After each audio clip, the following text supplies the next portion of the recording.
Welcome, everyone. Thank you all for coming. We are getting started. So we're waiting for everybody to get in, but I think we'll get started.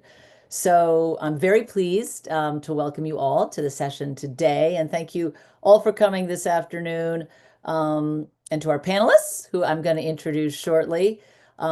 We know time is a very precious resource, and we're really grateful for those of you who could take the time to join us today, and especially um, speaking from here in Western Massachusetts. It's an incredibly beautiful day outside. So thank you all for being here. I'm Polly Byers, and I'm the executive director of the Karuna Center. And I'm just going to give you a brief background for the session and then introduce our panelists who are going to talk about their work bridging divides in different contexts. For those of you who don't know Karuna, we're an international organization founded 30 years ago, in fact, that's worked in over 25 countries around the world, and more recently here in Western Massachusetts, which is where Karuna has traditionally been based. And as part of our 30th anniversary, we've held a series of events. We had a Zoom event earlier in the summer with Palestinians and Israelis, and then we had an in-person event recently in September highlighting our work in Rwanda. And we're holding these two sessions to conclude the year, really trying to dig into what peace building is, what it means, and specifically here in the US. And I think for many people, peace building is a bit of a foreign or kind of a vague concept, maybe something that happens in other countries. For many people, I think it's unclear. So, given the level of tensions here at home, and particularly with the upcoming election, but in so many places around the world, we thought it was important to try to demystify what we mean by peace building with some concrete examples of what it looks like here in the US. So, we're holding two sessions on the topic. One on December 3rd, which is going to look at peace building at a broader level, looking kind of international peace building efforts, which is what many people, I think, probably think of when they think peace building. But today's session is focused specifically on approaches and activities to help bridge divides between groups with deeply opposing views. As a background, the term peace building, just to frame this, generally encompasses a wide range of things, generally understood as a long-term process that seeks to address the underlying causes of conflict, helping people resolve their differences peacefully and lay the foundations to prevent future violence. And in practical terms, as we've said, it can look very different in different places, but at heart, it's an effort to transform relationships and help people learn to listen to each other, to build trust and respect, and eventually build sustainable peace. So the goal of this session is to give you a real sense of what that looks like, ways that people can build connection and are building connection in communities here in the US. And also we're trying to provide resources. This is supposed to be a practical, really provide practical resources for those of you who may be looking for help, whether in your communities or in your places of work. Karuna, I know, has gotten quite a number of requests from neighborhoods and communities and stores and businesses that are all facing a lot of challenges trying to mediate different views and positions, whether it's about the election, conflict in Gaza, or immigration. So we're hoping that this is going to be practically helpful. I think, finally, we all know the general trends, but I recently read a report by an organization that puts out something called the Trust Barometer, which really documents in a very, very detailed way trust across a range of domains. And basically, it's showing declining trust in every domain, in government, in media, in science. And at a personal level, 60% of people report avoiding other people based on politics, which is a pretty sobering thing. So anyways, it kind of underscores, I think, why we're here. So with that, I'm going to introduce our panelists.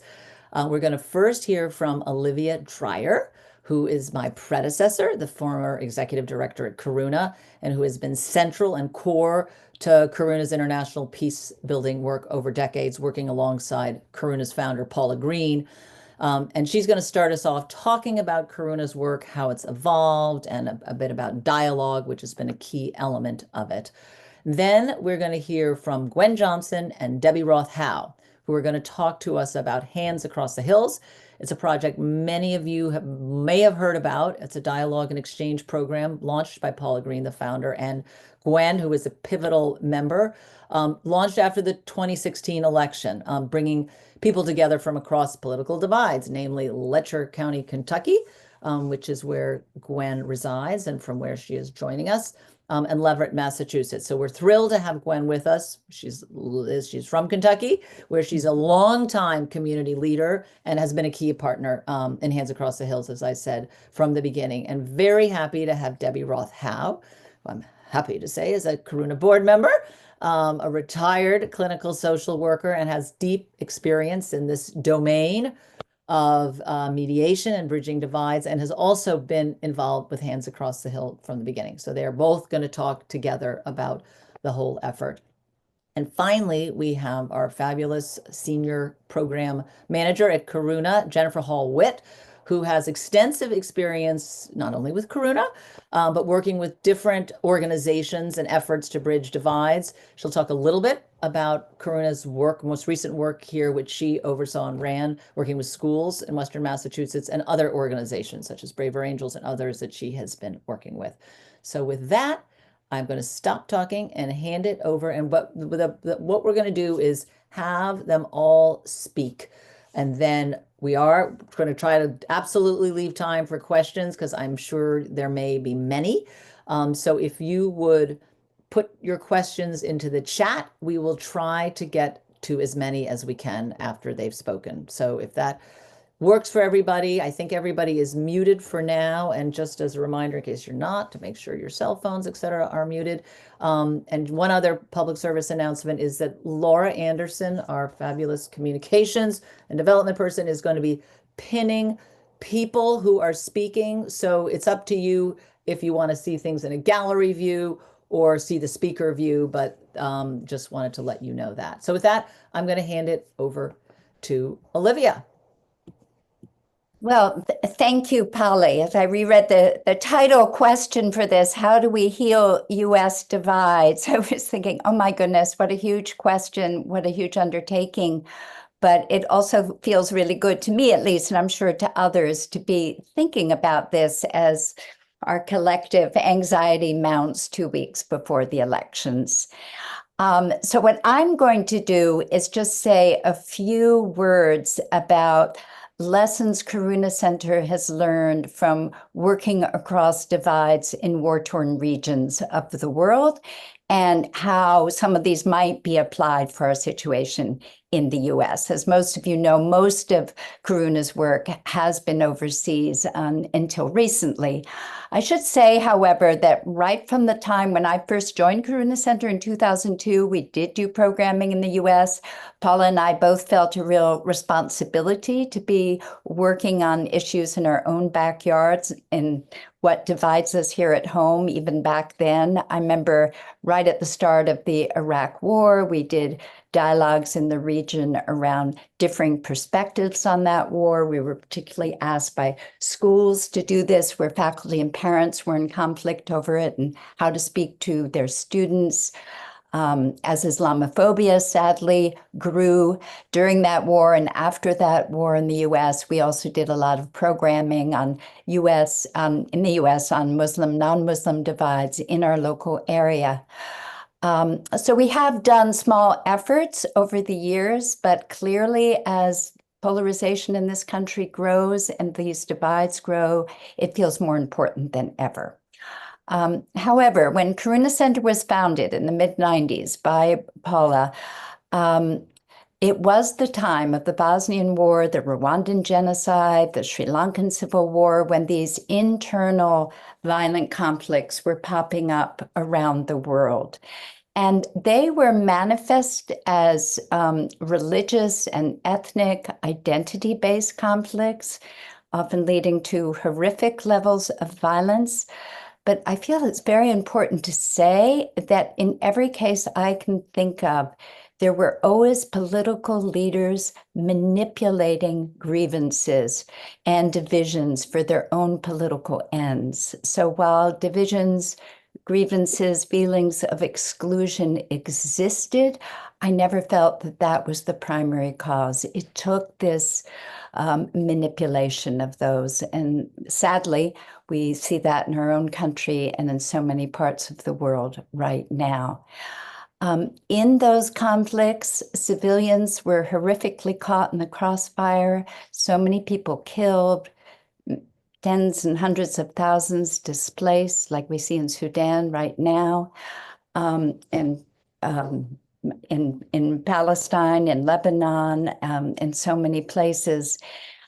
And what this does is really destroys whatever trust there is. It rips apart the social fabric and leaves whatever divisions and grievances that existed deepened. And so what Karuna did in all these places is to work with local partners on how to bring about reconciliation. How do you rebuild trust across these divides? How do you develop a shared vision for a shared future? And this often really revolved around, began, I should say, with dialogue as a really core basis for that. That developed quite organically in Karuna Center's first big program in Bosnia, which started out with Paula going over to work with women who had lost their Bosnian Muslim women who had lost their husbands. Some of them had experienced horrific sexual violence. And as Paula described it, it was really trauma healing work to begin with. But then the women themselves requested Paula to help them meet with Serbian women. She at first was surprised, wondered why they'd want to, and they explained, we want to understand what happened. They were our colleagues and friends during the war. There had been a tremendous amount of intermarriage. So there was this desire to understand, at the same time, hesitancy, mistrust. It was not at all easy work. But that work really took hold. And out of that, a really strong reconciliation program developed. And I think as a result of that, dialogue became a real core feature of our whole peace building approach. Always combined with other types of peace building approaches, depending on the context, depending on the advice of our local partners who always help shape programs. But that was a core sort of foundation. And I would say we learned several things from that work that I think are applicable. One about dialogue in specific. One is that its purpose is really to have authentic conversations with the goal of really understanding the perspective and lived experience of whomever is considered to be the other, whether it's the other political side, in a violent conflict, whoever might have been perceived as the enemy, often in cases where people might have lost family members to that group. But to try as best one could to walk in their shoes, to understand the history as they experienced, to understand their grievances, their experience of exclusion, and what generated them. And to listen openly, if possible, with fresh ears, to be prepared to be changed by what one heard. And as one spoke oneself, to authentically share one's own experience, lived experience, not opinions, but beliefs, but actual experience. And I think the main effect was really a humanizing one. So often discovering that despite this initial lack of trust or distance or suspicion, that in fact so many core values were shared, core aspirations for the future, hopes for one's children, future generations, and often similar fears for the future. And that this helped to create or I'd say maybe reverse that sort of centrifugal, polarizing force that can happen when divides kind of play on themselves and deepen and deepen. We found that dialogue in itself was not a problem-solving mechanism, but that it created a foundation that then lent itself to constructive problem solving. And I would say in our overseas work, we always tried to combine it with joint programs. So people from various groups were actually working together to implement all kinds of different peace building programs, as that really fostered much further relationships. I remember clearly in 2016, after the election, after President Trump won, Paula and I discussed what could we do here to help address the political divide and that we were all feeling so strongly, and the lack of understanding across that divide. We realized it would not be easy. There wasn't a great diversity in our area. And then it turned out that the town of Leverett was particularly interested in doing this, and that they had made a connection, somebody in Leverett, as you will hear, with a community organizer in Kentucky. And Paula and I felt it would be so much better to have such an effort be town to town rather than a sort of Karuna Center programming. And it's pretty extraordinary what then developed, as you will now hear from Hands Across the Hills.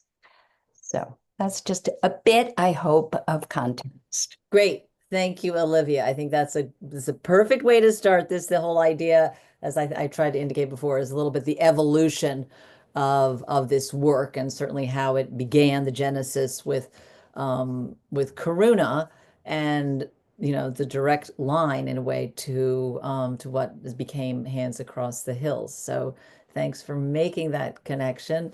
And I'm going to hand it over now to both Debbie and Gwen to talk about Hands Across the Hill. Thank you, Polly. And thank you, Olivia. That was really a perfect context, I think, and segue into the work of Hands Across the Hills, because you're absolutely right. The election happened in 2018 and 2016. And people in Leverett and people in a lot of the region around Western Massachusetts, where I live, were pretty freaked out and anxious and afraid and really uncertain about what a Trump presidency would look like.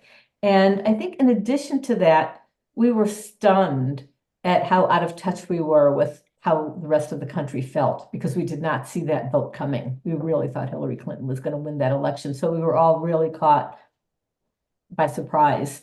And I remember Paula sending out an email, and I'm sure this is after many conversations with you, Olivia, saying, do people want to come and talk about this? There's a lot of anxiety that we're all dealing with in our own homes. Should we come together and talk about it? And there was a meeting at the Leverett Town Hall, and a good percentage of people showed up. And what grew out of that meeting was somebody saying, I just don't understand. I feel so out of touch with the American population. I'm clearly missing something about the pulse on our populace. And that really led to a discussion about, well, how can we learn more from others who supported Trump and see him working in their best interests?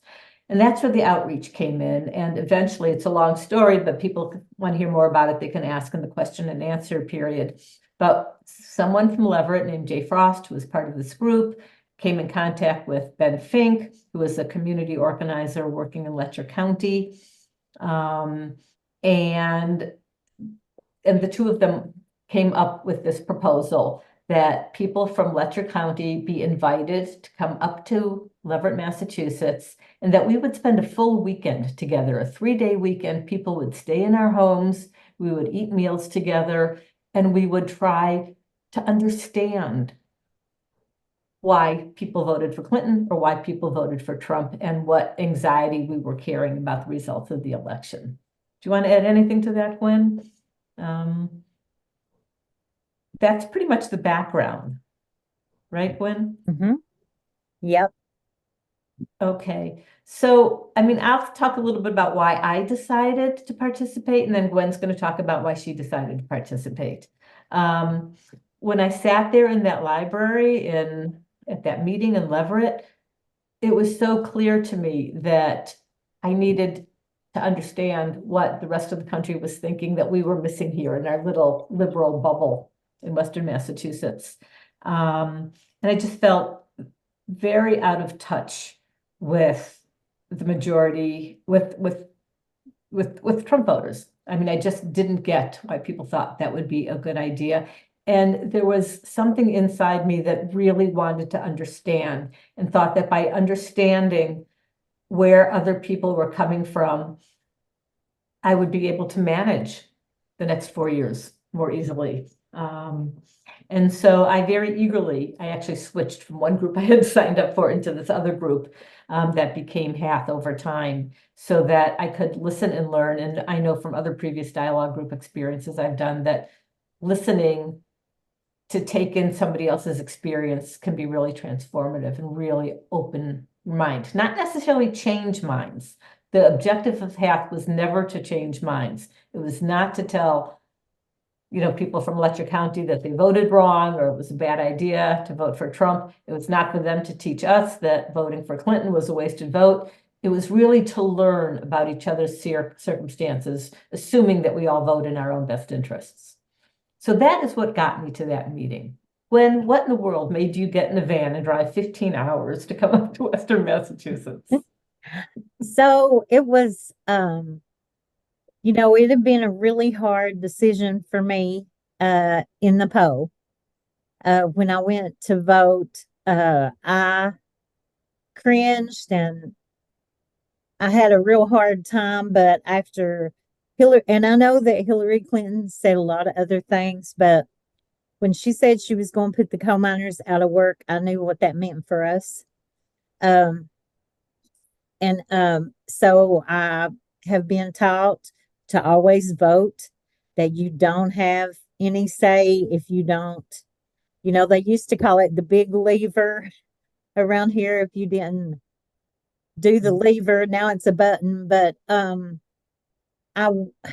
just went and I felt so insulted by things that Hillary Clinton had said that there was no way without betraying my people as I saw it, that I could vote for her.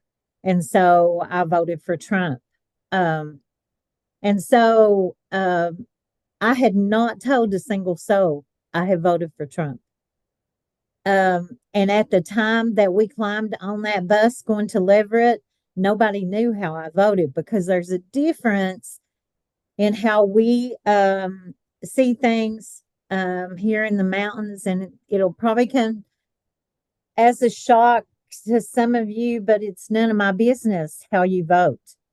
And so we don't ask each other. I might ask. I have a friend who just left my house a few minutes ago, and I will discuss things with him.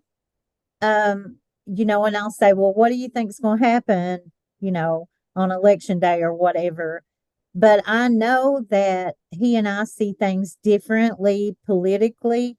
And so I do not really discuss those things with him, because my relationship with him is more important to me than his relationship with the big lever or the big button or whatever. And so I had not told anybody I voted for Trump. And so my thing is, I'll talk to a tree. I'll talk to anybody. I'll talk. And so I knew why the vote went the way it did here, because our percentage for Trump was almost exactly the percentage that Leverett had for Clinton. Like 80+%. Yeah.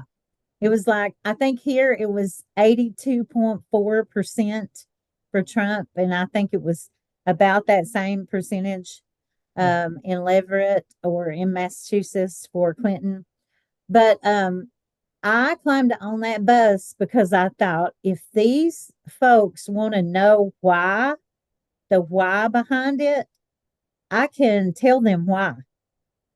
And so, I felt like, um, you know, I was disappointed of how things happened after the fact, after that vote.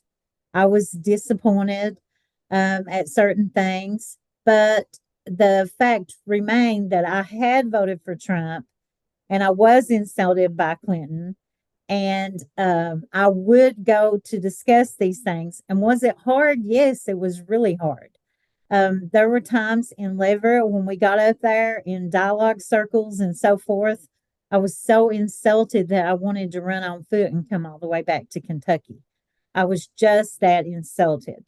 But then there was so much good that happened. And so Paula, in her wonderful way, focused on the commonalities that we had first.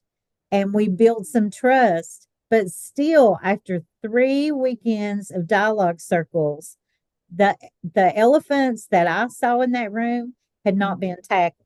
And so then I began to kind of push the envelope on things like class, because there's a great chasm, if you will, between the mean income in Leverett and the mean income in Letcher County. At the time, 2016, the coal miners had been pushed out of work, or about to be pushed out of work. And, they talk about this mythical thing, the war on coal. It's not mythical if you live here. Yeah. It's a very real thing that happens. So, and I won't go into all that with you because I know that that's controversial, but we discuss things and in those dialogue circles, and kind of after a while, we built enough trust that we could bare our hearts to each other and really got down to some of the harder things that, Gwen? yeah. No, I'm sorry, I hate to interrupt, but No, I just want to hold some of that for a minute, because I think if we talk a little bit about how we prepared for those dialogue groups, and then go into exactly what you're talking about, the content that might help people follow what our journey was at the time. Okay, we'll take it from there. Okay. If you don't mind. Yeah, okay, and then I'm going to come back to you, because one of the things that we did up here, once Gwen and the others agreed to make this arduous 15-hour drive up to this place, this foreign place they didn't know about, that they thought was the city. I just love that we got here and were like stunned. But with under Paula's guidance, we did a lot of prep before you guys showed up. And partly because we had so much to learn. We didn't know a whole lot about the coal mining history in Letcher County and what a monoculture that area is. And we read books, we saw movies, we saw documentaries that were made in Letcher County that Ben Fink had shared with us, so we could hear from the people who lived there, what their life experience had been.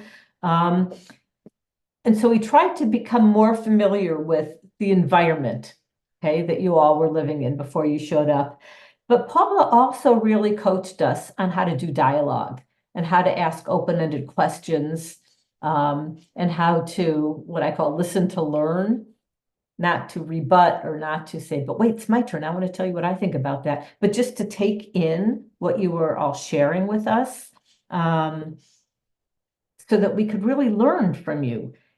That seemed really important. We talked a lot about how do you create a safe/brave space? You were just touching on that, Gwen, when you talked about what do we need to do to build trust. And we talked about that a lot before we even met you. And one of the things that we came up with that we actually did together, I think that very first time, Gwen, the very first day, if you remember, we came together, we did an art project that involved drawing something about our own family histories. We actually made a kind of paper quilt with squares where we talked about something that was significant about our own personal history. And it was the first thing that we shared with each other in our very first dialogue circle. And that was wonderful. There's nothing controversial about each of us sharing our own histories. It's just a way to learn about each other. And for me, two things happened. And Gwen, I'd love to hear you elaborate on this.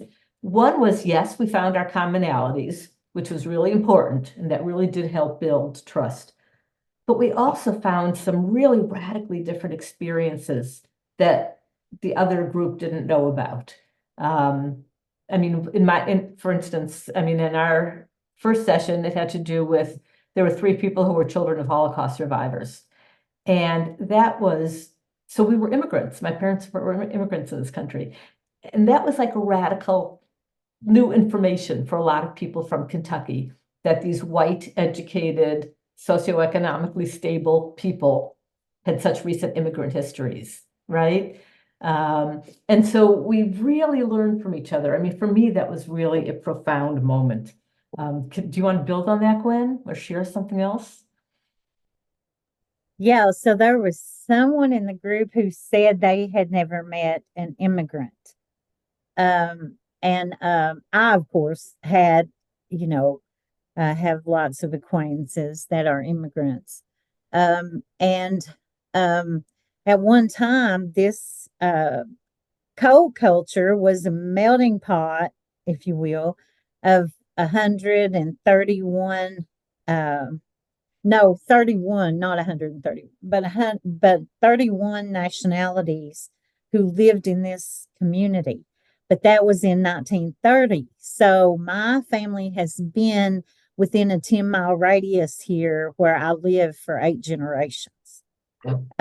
So we were some of the first ones who fought our way through the wilderness, and and I know that the land was obtained by genocide of other people, and I'm not proud of that history, but we have been here a long, long time. And then when the coal companies came, the people, then began to work for the coal companies, and their autonomy, and as farmers and moonshiners in these mountains changed drastically. To people who were working for the almighty dollar that was going to the company more than the miner.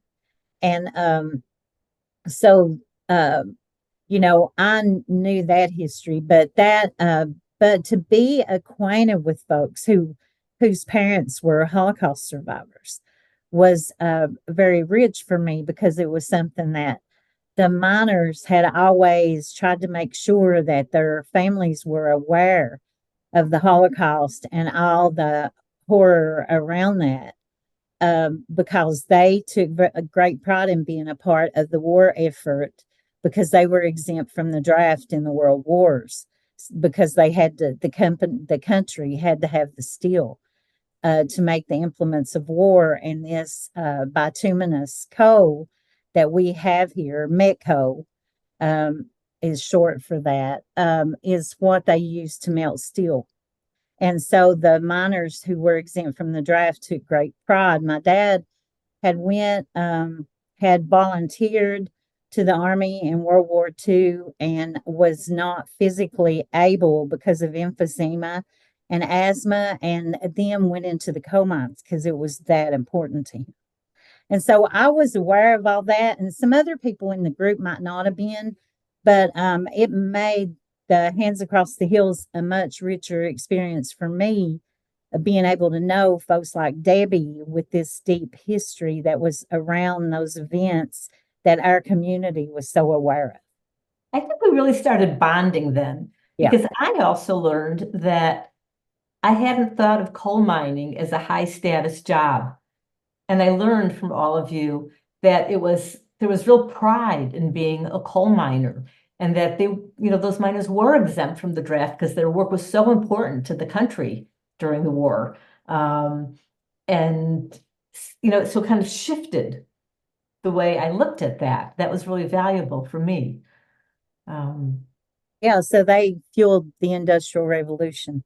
Yeah. So one of the things I was thinking about that I know we wanted to talk about a little bit was, what were some of the goals or some of the things that we think we accomplished with Hands Across the Hills? And this is an example for me about learning about others' experiences, learning about your family. I mean, I've been in Gwen's home. I've stayed overnight at Gwen's house. I met her mother. I learned about all the family members who have either got black lung disease or were killed in coal mines. And that, when you take that in, it just changes the way you look at something.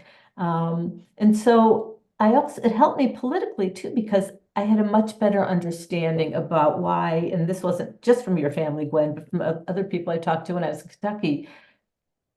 One of the reasons they weren't voting Democratic had to do with the EPA and regulations that the EPA has put on coal mines and other environmental issues, and how that has restricted or made that work harder. So it was really important for me to learn that. I didn't know that before.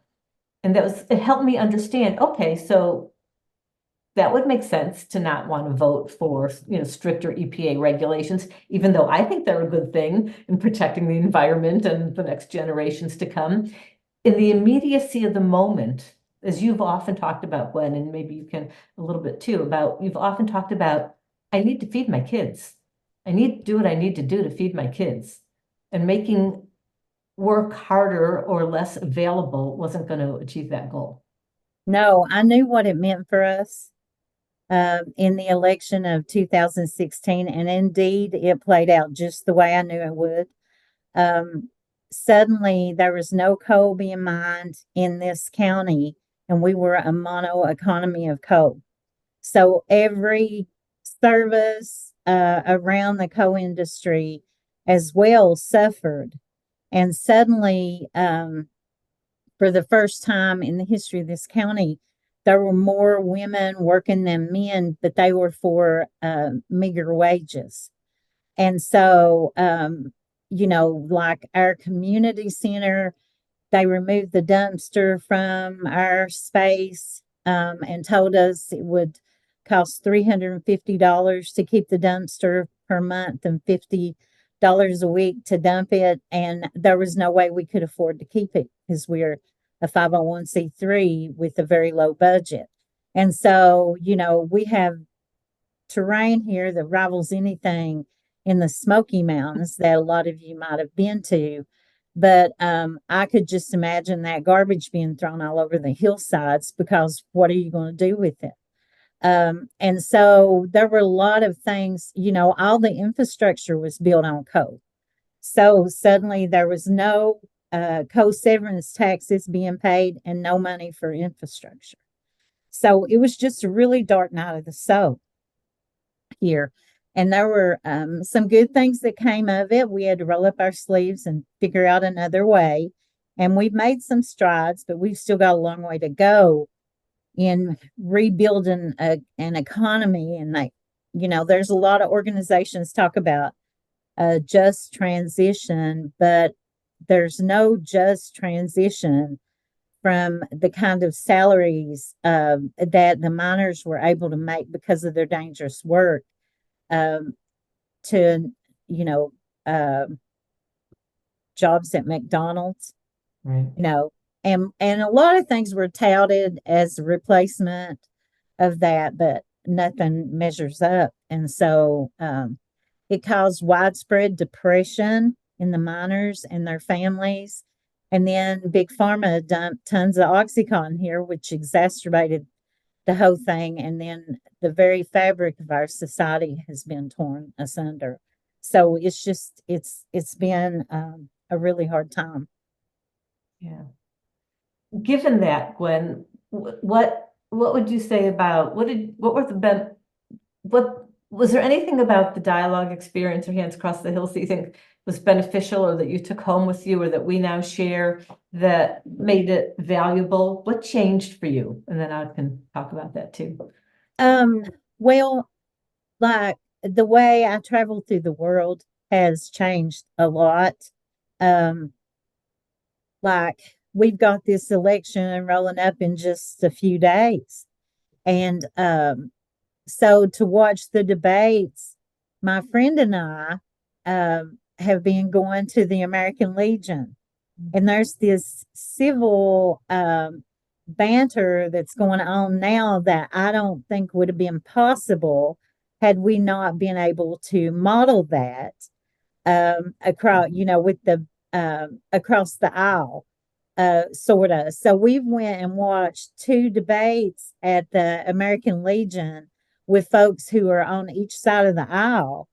And the banter has been really entertaining and funny. And each side kind of makes jokes at the other side in a good natured way. And it's just turned into a lot of fun that I would have never thought was possible had we not been able to model some of that. Wow. And so, I had always been kind of a scrapper. And how in the world I get into peace building work, I don't know. But it's really broadened my personal horizons to be able to listen, to disagree with someone, and not for things not to turn into a shouting match or worse. And just to know that, now I can discuss it. I never would discuss it, but now I can discuss it and get people's perspectives on it, which I think is very interesting and very valuable, to hear what other folks say when you're trying to make a decision of your own, and you're like, well, that's pretty interesting, to see it that way.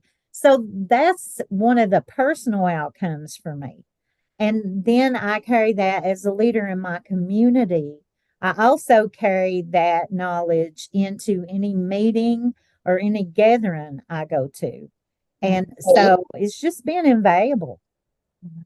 Yeah, that's so wonderful. I would ditto a lot of what you just said. I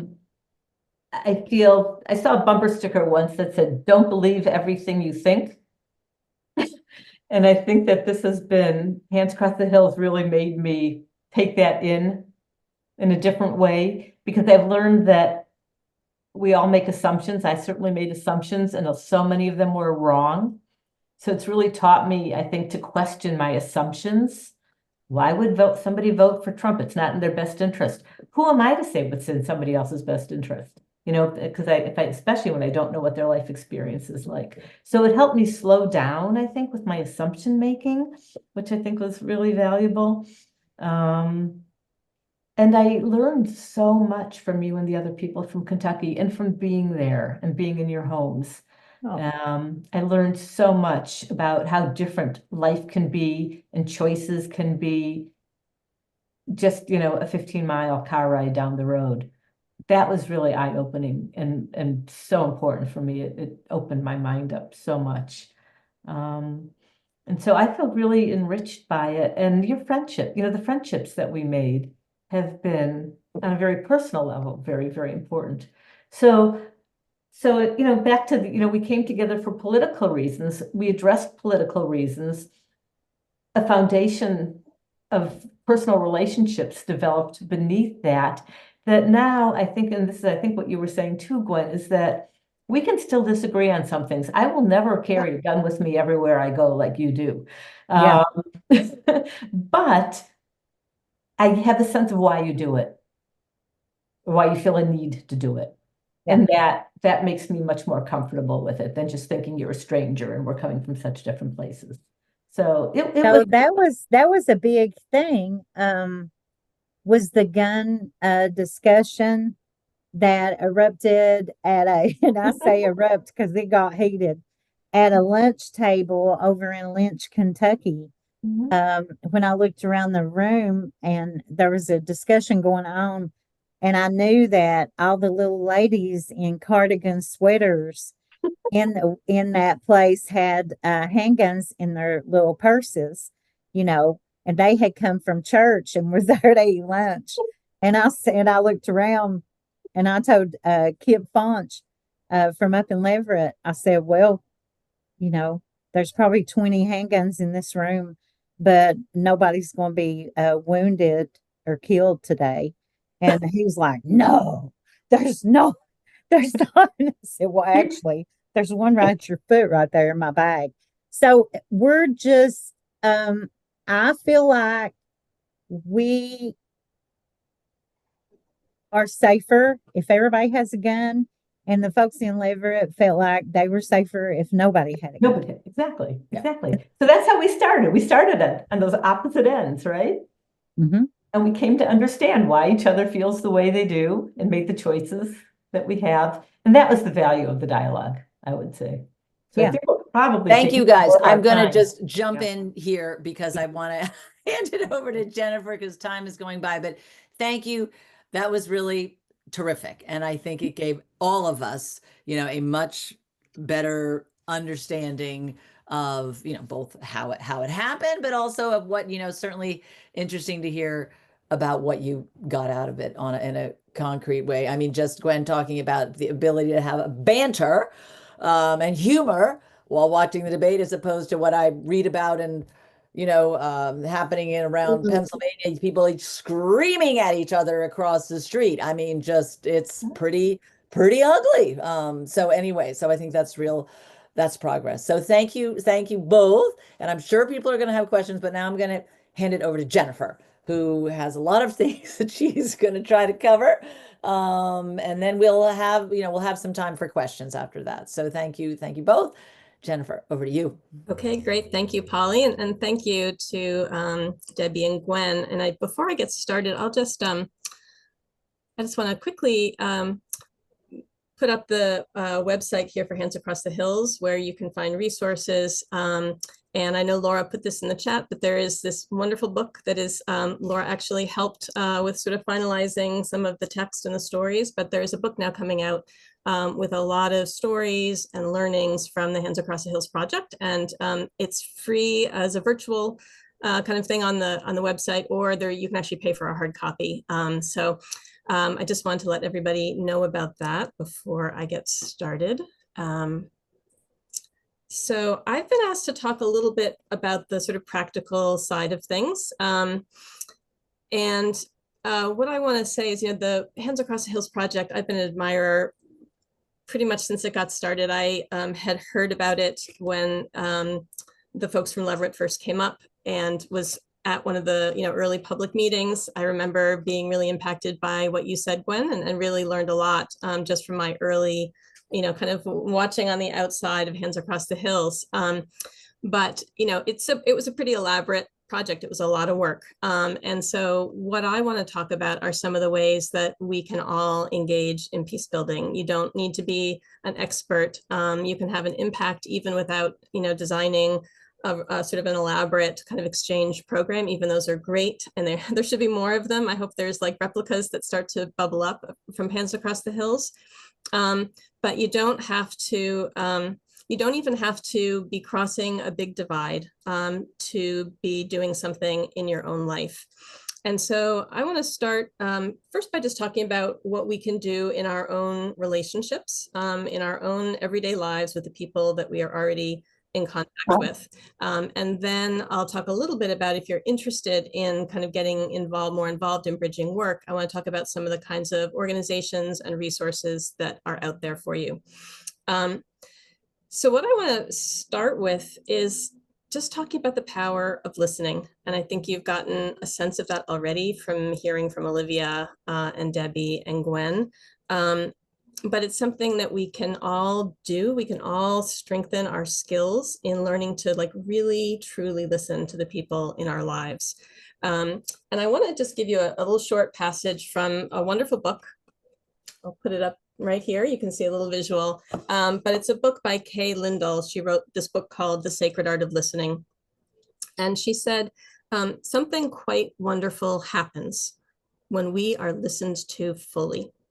We expand, something inside us expands.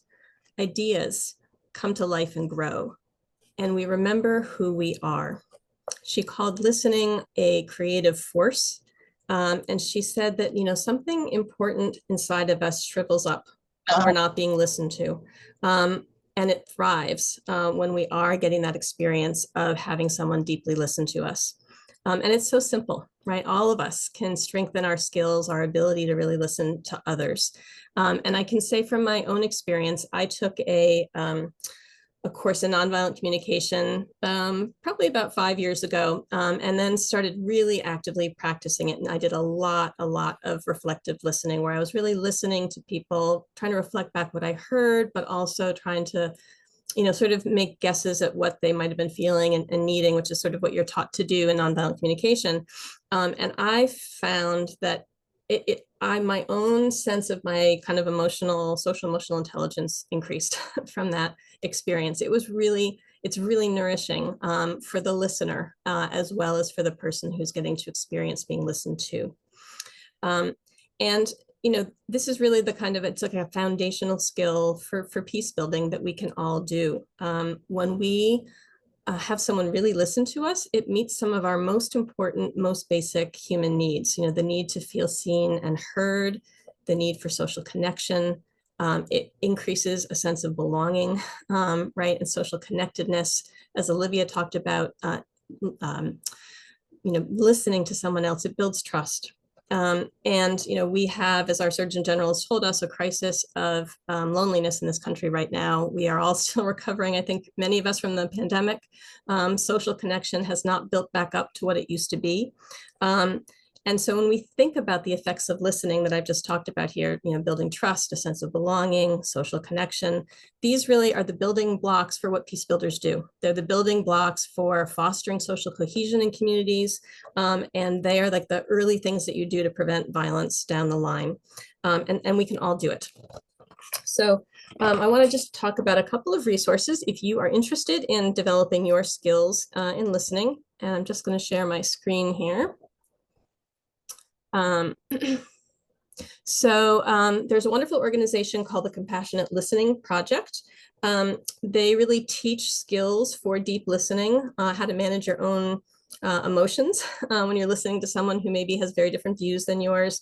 They also talk a little bit about how to learn to speak to others in a way that you'll be heard. They offer online trainings and workshops. And Laura we put up a kind of a handout for all of you with links to all of the organizations that I'm going to be talking about. So Laura, if you could drop that in the chat, people will have access to that. And for those of you who are in Western Massachusetts, we have a local compassionate listening trainer and facilitator. Her name is Yael Petretti, and she has a like a consulting kind of business called Listening with Heart. And so if there's a group around here that's interested in a training, it's actually something that you could ask her to do. A second resource, which I've already mentioned, where is it now? Is the Center for Nonviolent Communication. So this is the approach that I was just mentioning. Nonviolent communication was developed by Marshall Rosenberg starting in the 1960s. Many of you may have already heard about it. It's very, very well known, but it really teaches people to listen for what's underneath the surface when people are talking, to really listen for, what are the feelings that are there? What are the kind of basic human needs maybe that are longing to be met, and really helps train people in how to sort of address those and, and also speak about their own, what's going on inside for themselves, that when we can speak about our own feelings and needs, it helps us to be better heard. So there are many classes online. If you type up nonviolent communication in your area, you will be able to find very likely courses. There are facilitators all around the country. And this site has actually trainers where you can identify where they are. So that's what I wanted to say about listening. But for those of you who want to have a bigger impact and want to get involved in bridging, with groups and not just kind of one-on-one in your own daily life, I want to talk about a number of other organizations. And I'm going to start with Braver Angels, which is the organization that I know best. I've been involved in Braver Angels since it started right after the 2016 election. And it got started with something that we would call like a weekend-long dialogue between a group of Clinton voters and a group of Trump voters. And it was very impactful. Over time, it got shrunk. It's now about 6 hours, but it has been offered literally hundreds of times across the country.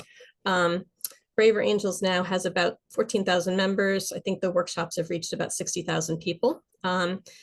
So I would say that the kind of dialogue experience you might get in Braver Angels doesn't come with the depth, that one found in Hands Across the Hills. It doesn't come with the same degree of, I would say, profound kind of transformation by dialogue. But what it does do is it tries to scale it. So it has tried to figure out ways to scale the experience of dialogue to a much larger group of people in this country. And one thing about Braver Angels, it's really for ordinary people who are concerned about the toxic levels of polarization. So it's not just for professional peace builders or people who've received trainings. And you don't have to have any particular training to get involved. The other thing I wanted to mention about Braver Angels, and let me just switch over to the Braver Angels website, that I think is really unique about Braver Angels is that it brings people together in what it calls local alliances. These are sort of like local chapters. We've had 2 of them in Western Mass over the past few years. And they're made up of people, reds, blues, purples, people who don't maybe affiliate or think of themselves as, definitely conservative or liberal. And they come together on a regular basis. Usually there's monthly alliance meetings, and they do things together. Some of them focus on bringing Braver Angels workshops to the community. Some of them focus on bringing Braver Angels debates to the community. This is a particular format of debate that's not focused on like winning the debate, but on building understanding of the other perspective. Sometimes they focus on doing volunteering together. They'll go, reds, blues, and purples and do volunteering together. And so they're breaking down some of those, those dividing lines just by getting to know each other. There's an alliance in California that's focused on homelessness. So sometimes they actually focus on a policy issue. Many design their own events. Many hold town halls with local politicians. Many have small group, little sort of mini dialogues on particular political topics. Braver Angels is, of course, not the only organization doing bridging work. And if you want to learn about other kinds of organizations doing this work, I would suggest going to the Listen First Coalition website. The Listen First Coalition, I think there's now over 500 members, and you can scroll down here and see a whole huge range of other organizations doing this kind of work and sort of explore and see what might interest you. The next thing that I want to mention is the Democracy Resource Hub. This is actually something that I've been involved in I'm involved in the group that created this hub. And it's really, I think, exciting because the idea of it was to begin to break down some of the silos in the sort of pro-democracy, all of the groups that are interested in pro-democracy work. And so it really brings together bridge builders, people doing kind of, political organizing or activism, and people doing what you might call deliberative democracy kind of work or participatory governance kind of work, and really tries to help people break down some of those silos. So it is a resource that really covers these there's 3 areas that I was just talking about, but it really covers sort of 5 areas: strengthening democracy, power building and nonviolent action, what I'm calling organizing, strategic planning, narrative and storytelling, and then also, I think this is the peace building page here, and also peace building. And so when you go to each page, what's really great about it is it will say, okay, from the perspective of bridging and peace building, what might you benefit by if you want to learn, organizing skills? For instance, lots of Braver Angels alliances that are interested in bridge building have trouble recruiting people. They often have trouble recruiting reds. Well, they can use organizing skills. So the website is really organized to try to help people break down those silos. And also has a huge database about trainings in all of these different 5 areas and lots of organizations that are participating in these 5 areas. So that's another way to learn more about the range of organizations doing this work. Also want to mention living room conversations, which is really great if you want to have a conversation, in your living room or in your community with a small group or, a series of small groups. They have developed over 150 scripts on a whole range of different topics. You can click right here on topics and see the huge long list. And they're really good at getting people, the scripts really get people focused on talking about these issues from their own experience. And so they get to kind of a level of depth without you having to do a whole lot of work to design, how to kind of have that conversation. I also want to mention Bridge USA. It's a little bit like Braver Angels in that they've developed these sort of chapters, but it's a youth-led movement. And these chapters are popping up all over the place in universities and now even high schools. And it's, youth from across the political spectrum trying to come together and learn how to listen and talk to each other, to be able to sort of tolerate listening to a range of different views and to build community amongst themselves. So if you're interested, if you have a lot of politicization in your local high school, for instance, Bridge USA could be something that you could look at as a resource. Then I also want to mention Essential Partners, originally known as the Public Conversation Project. It's a Massachusetts-based organization, and they have many very experienced, extremely well-trained dialogue facilitators. So if you're looking for a facilitator and you have some resources, they have facilitators all over the country, really, who could perhaps help facilitate a dialogue if you see a need for that in your community. They also have really excellent trainings if you want to become a dialogue facilitator. And they've developed a wonderful training for teachers who want to bring a more dialogic approach to their teaching and integrate dialogue into what they do in the classroom. So again, if you know teachers, this is something that's a really great resource to know about. And then I just wanted to say a little bit about, we've been talking mostly about dialogue, but I wanted to say something about restorative practices because they are, I don't know, would you say like a sister sort of practice to dialogue? Restorative practices has a lot in common with dialogue, and particularly in schools, there's a really growing interest in replacing kind of traditional punitive discipline with restorative practices as a way to build community and as a way to help youth learn how to repair relationships when someone has done something or said something that has been harmful to another student in that school. Restorative practices, many of you may know, they're part of a broader movement for restorative justice. They're rooted in the cultures of many Indigenous societies.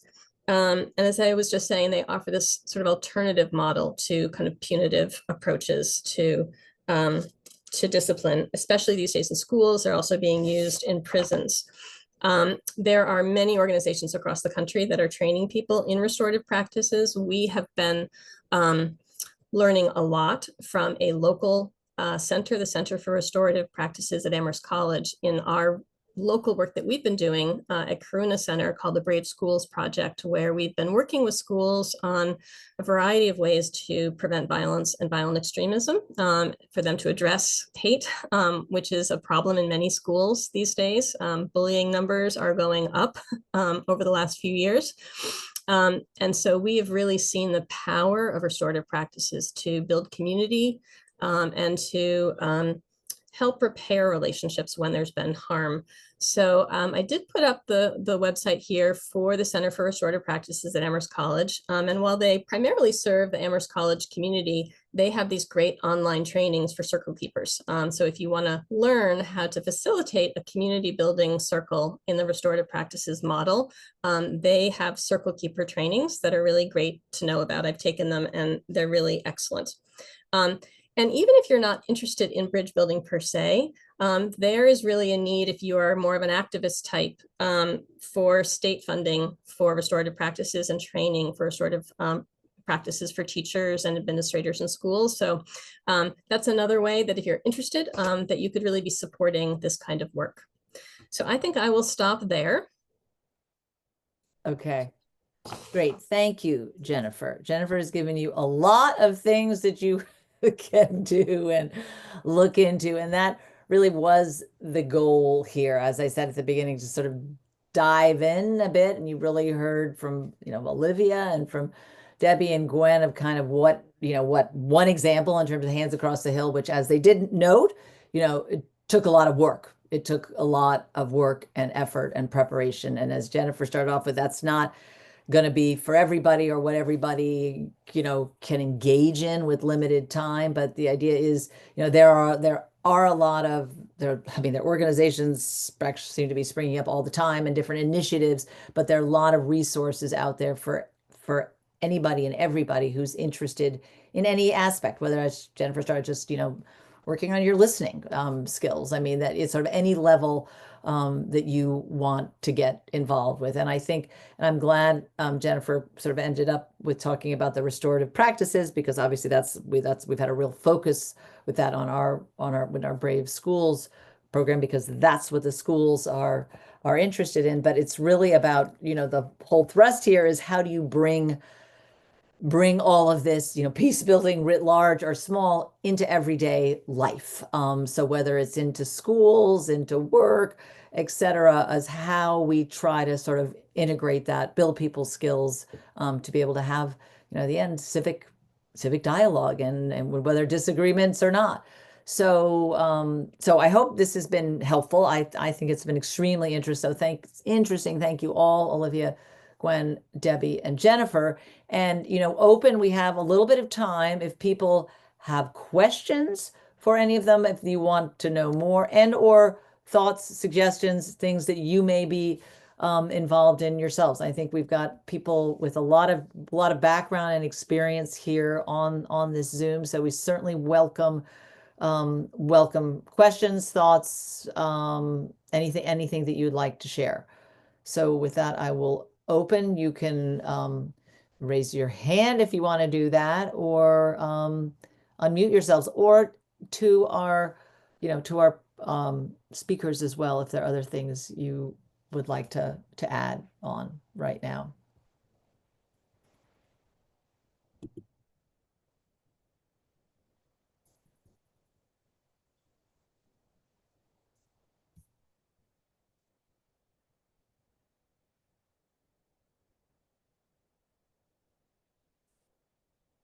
Well, Don't be shy. Betsy, thank I'm you. going to Thank talk. you.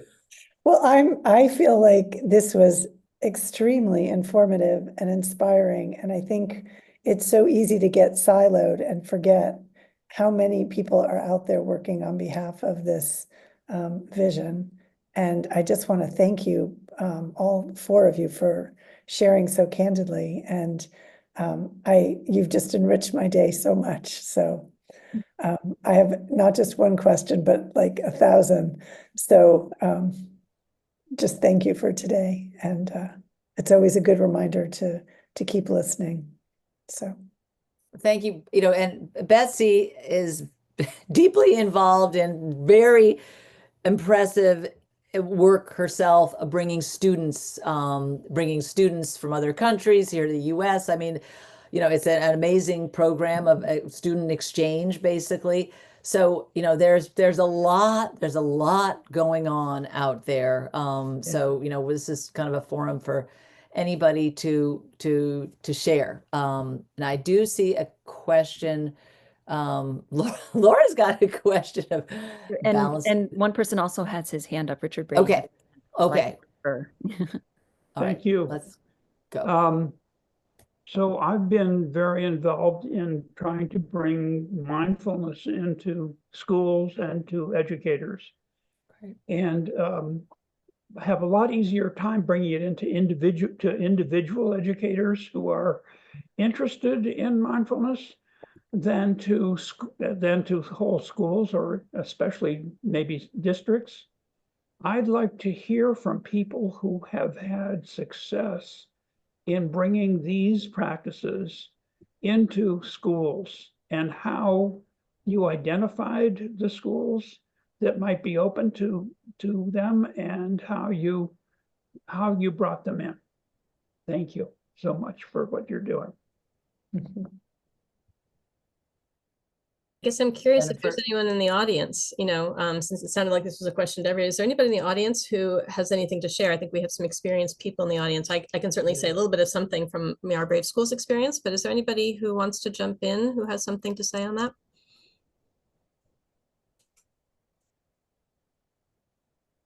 No? Well, thank you for the question.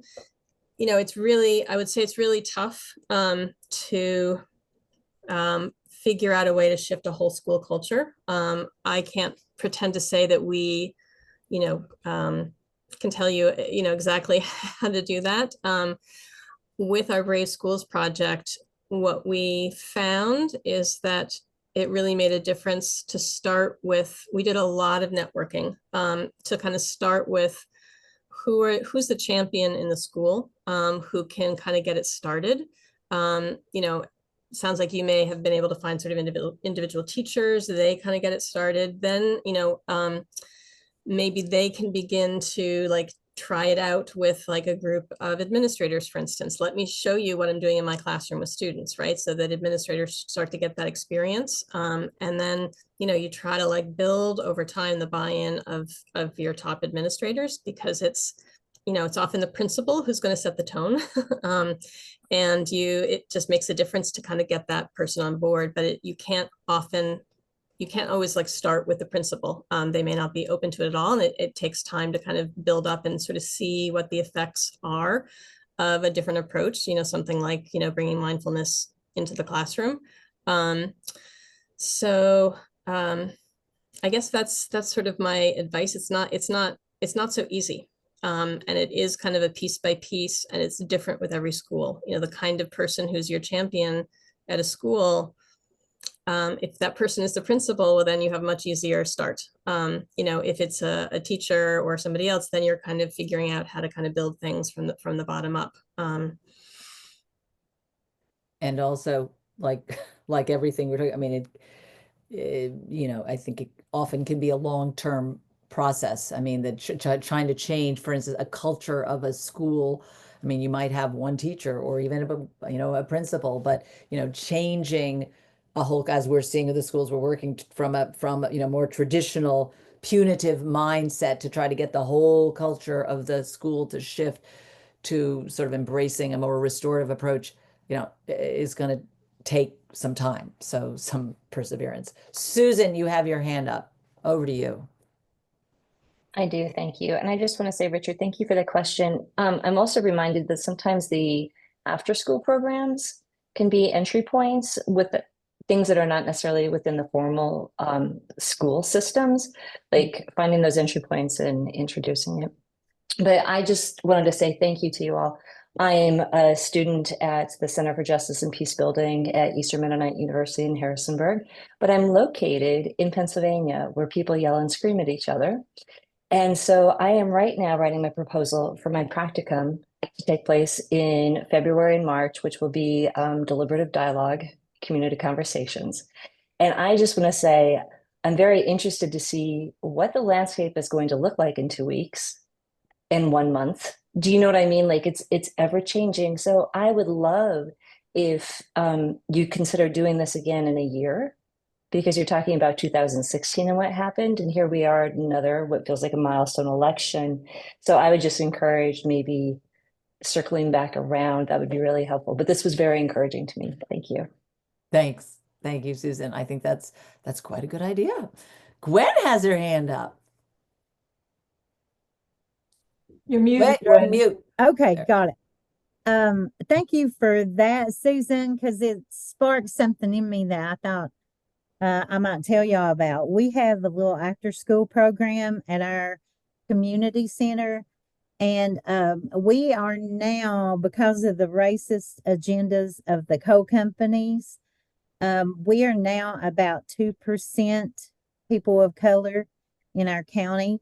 And so our after-school program is called I'm Okay, You're Okay, and we hired 4 brilliant Black high school students to be the tutors and some of the overseers, and we're paying them a stipend to help these little white holler kids become more acclimated to people who are not just like them.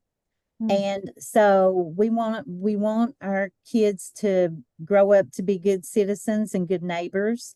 And so we've been working frantically to try to make that happen and get them ready to go off to college and come back and help us in our new economy that we're attempting to build. So I just wanted to mention that after school programs with an agenda are a very good, you know, because we're not under any school system umbrella or whatever. So the parents can pick and choose where they send them.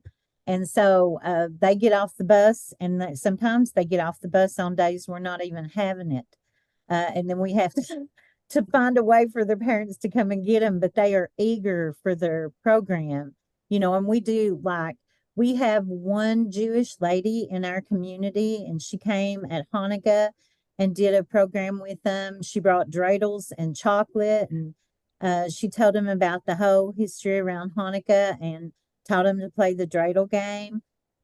We took them to the local Mexican restaurant on the Day of the Dead, and the owner gave them a program about the Day of the Dead. And so we're just doing what we're able to expose them to other cultures and get to say, oh, I know Paco at the Mexican restaurant, and he's not a bad guy at all, and so we're just doing what we can to get our little white collar kids ready to be good citizens. That's great.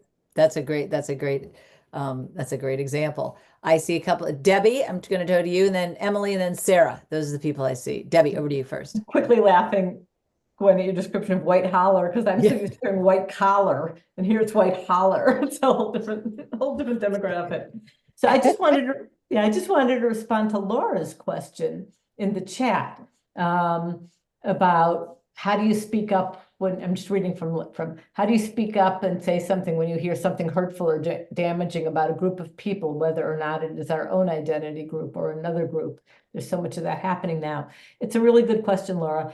And one of the things that we did at the very first moment of Hands Across the Hills, before we even had our first circle dialogue, was we created a list of guidelines that everybody felt comfortable with and could adhere to. And one of the things that we talked about was ouch and oops.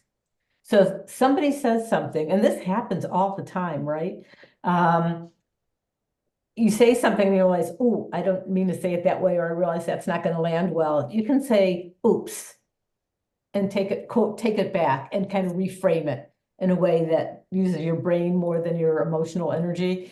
And ouch is if somebody said something in the group and it lands wrong on me, I can say ouch and interrupt that conversation and then just explain why that did not sit well with me. And that happened numerous times. And one thing I will say is that I've used this in various dialogue groups, but I've learned to also bring it outside of dialogue groups. So that if I'm in a group of people in a social setting and somebody says something and it lands wrong, or I have actually done it now when somebody says something about coal miners, Gwen, or Trump voters, and I can say, ouch, and then explain why I think I get where you're coming from, but I also have a different perspective I'd like to share on that. So that's just one tool that I grabbed onto that I found useful. That's great. That's great. Apparently Emily told me that I misspoke. Sarah, you were first, and then Emily. Over to you, Sarah. So my experience has been for 40 years going into elementary schools. And so I've tried, as you can imagine, so many different approaches, and I've written them up in books. So one has been to meet with the teachers and come up with common words for talk it out. What would be the phrases? Then every classroom has that. And then we practice, we work with that. Another has been skits, especially I do that with 5th and 6th grade, where I take common situations and they practice stepping in. So I've been collecting examples of young people on their own, stepping in, making things better. Another thing, I've been doing the Peace Camp for 30 years called Journey Camp, and we have agreements. So the way I think of it is there might be people who really want a more peaceful situation, but unless it's visible, so we'll have agreements, and one of them is having a fresh start. Another is treating everybody and yourself with friendly talks. But one final example, I love doing family nights where different classes learn songs or do skits, and then the families come. I've just tried so many different things, or taking photos, making a book that classrooms can take home, where they've acted out, talking it out. So every classroom has every parent take it home and read it. It's changing the culture.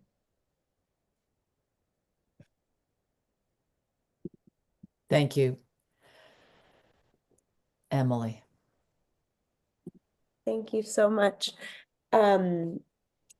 Before I say/ask what I was going to, another agreement that I learned in a training with an organization called the Op-Ed Project. If you don't know them, they're really, really wonderful. Was on the other side of an oops or an ouch, to take ownership, to just say thank you instead of I'm sorry. So instead of sort of internalizing that experience and like going down a path of excuses, just showing like thank you and pivot to the correct language. And I really found that effective in that training. A little context for me, I was a student of Paula's at SIT about a decade ago in peace building and dialogue. I did the contact program with Sarah and with Paula and all of the, so long love of that, of the work that Paula's done. And where I've taken that more recently is in Jews for Palestine solidarity work with Palestinians. And I live here in Washington, D.C., where there's a lot of different ways to be getting involved and getting out. And I was hoping as I would talk that the thoughts that I'm having right now would formulate into a question, but basically to lob it out there. We move as fast at the speed of trust, and we know that.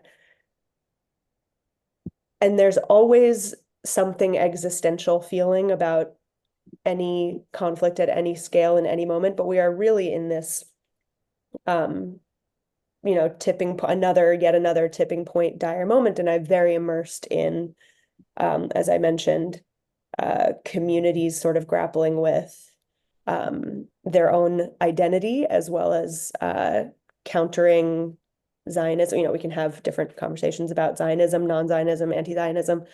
But I'm wondering if this group can reflect, and maybe there's some tangible or practical outlet for recommendations for thinking about this, but just the direness and helping people get through kind of to bridge what it means to come to bridging, like the step before the invitation, because you have to want to show up in these communities. No one was participating in Hands Across the Hills without curiosity, without coming from a place of curiosity.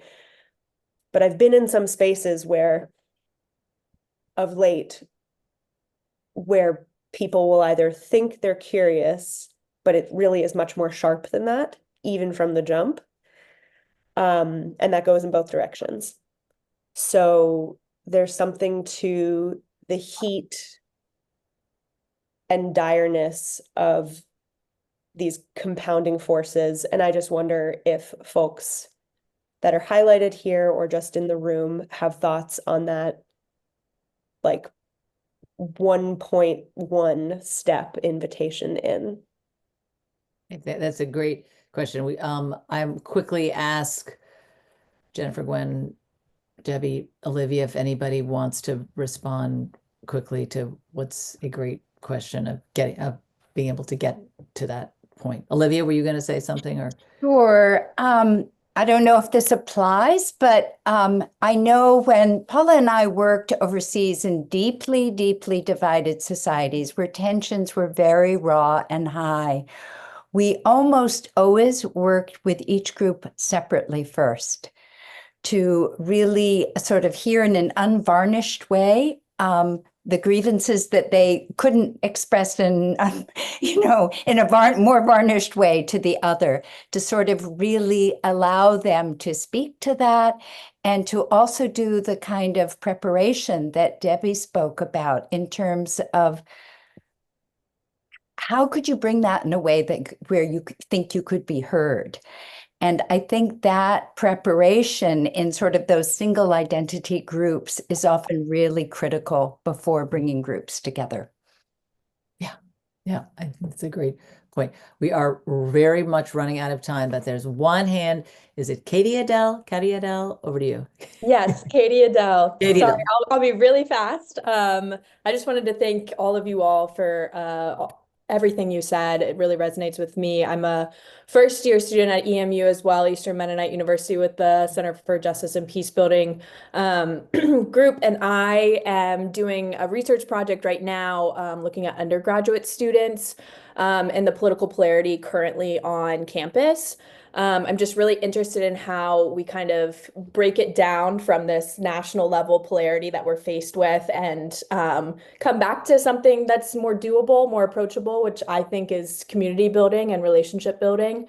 And so I just wondered if any of you highlighted or in the room could speak to how maybe I could, or what questions I should be thinking about specifically, or specifics on how to engage undergraduate students in this conversation of identity. One thing that I found, just really briefly, is that students who feel like they're more on the right don't feel like they have a voice in higher education right now.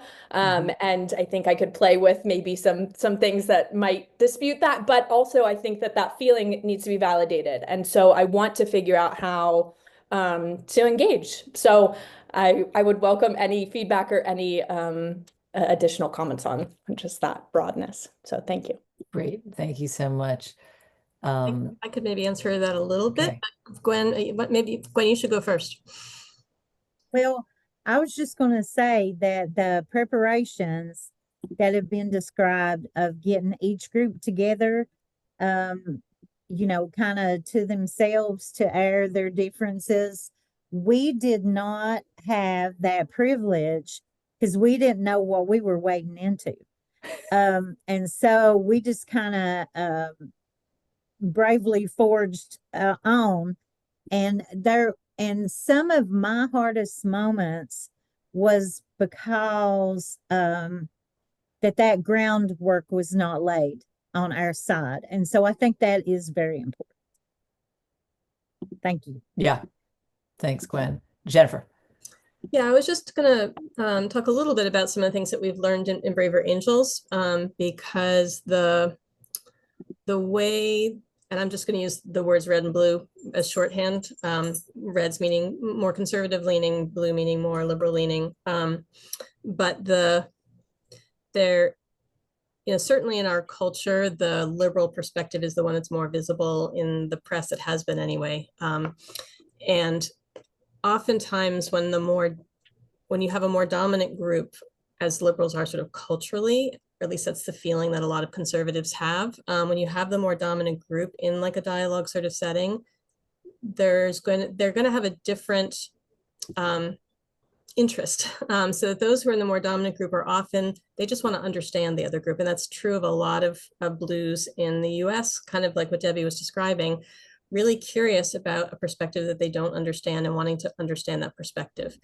For the group that's more maybe the less culturally dominant, in this case, a lot of conservatives, they don't feel understood. They're not looking to understand the blue side, let's say. They don't feel understood. They don't feel heard. They feel maligned. They feel like they're often having contempt thrown at them. They have often been kind of the victims of kind of being called out on things, being shamed. They feel very distrustful, very, very wary of, going into a room with blues. And so, I think just recognizing those two different angles, that the two sides may be coming at it from with different central questions, different interests, different fears. And, it's really important to think about the language that you use, and that the language that, that you use if you're going to be trying to, engage someone who's on the more, right-leaning side compared to the left-leaning side, like there's different words that you're going to use. Even the word dialogue, we've learned in Braver Angels, has a very blue kind of feel to it. Reds are often much more interested in debates because they want to kind of make a case for their perspective, because they feel like it's so put down in the kind of the media more generally. And so there are actually a lot of resources on the Braver Angels website. I'd be happy to direct you to them, but there's a lot I think that you can do, but you have to kind of understand the differences in experience. And I think, as Olivia was talking about, when there is an opportunity to do that kind of intra-group dialogue between a group of conservatives first, or a group of liberals first. I think that really does make a difference. Thank you, Jennifer. And it's certainly, I mean, as Elizabeth was saying, it's certainly borne out by the decades of work internationally that Paula and Olivia and Karuna have done, that is often and hence what Paula did, I guess, with the Leverett crowd. But that's interesting that I was wondering with Debbie, when you said that, we had a lot of preparation, we were reading, we were this and that, but Gwen and the crew from Kentucky didn't have that. So that's interesting. And obviously, it can be a very helpful. As Jennifer made a lot of good points. Language matters. There's a lot that can either lay the groundwork or else, have people's hackles further up. So I'm sorry to say we've already gone beyond our time. Obviously, this is a very rich topic and a very salient one for everybody right now. And I just, number one, want to thank Gwen, Debbie, Olivia, and Jennifer. You guys, super, super helpful and interesting and informative. And we hope for all of you attending that it has been all of those things as well. And certainly, the intent was to be able to provide resources because there is a lot out there, and there's a lot of organizations we haven't even talked about beyond conflict, fascinating brain research, doing case studies on some larger successful peace building efforts. I mean, it's a huge field. But my last word is please come December 3rd, because we are having a second in our series, which is going to be at a different level, that kind of a broader level. And we're very lucky to have some other Karuna board members and advisory committee members who are going to be talking about peace building sort of at that broader level, and some from the evaluation of what's been successful, what hasn't. I mean, that sort of certainly lessons very relevant to everything we've been talking about here today. So in conclusion, I hope you all have lovely evenings, and a huge thanks for all of you for taking the time this afternoon, and especially to Olivia, Debbie, Gwen, and Jennifer for great presentations. Thank you all. Thank you. Thank Thank you, you. everybody, for Bye-bye. attending. Thank you so much. Thank you. Bye-bye.